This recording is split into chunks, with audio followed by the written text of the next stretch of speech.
ਚਲੋ ਚੇਂਜ।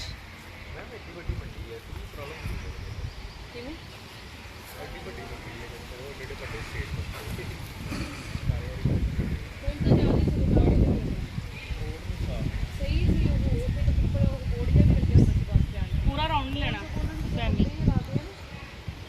ਇਹਦਾ ਦੇ ਮੇਰੇ ਆ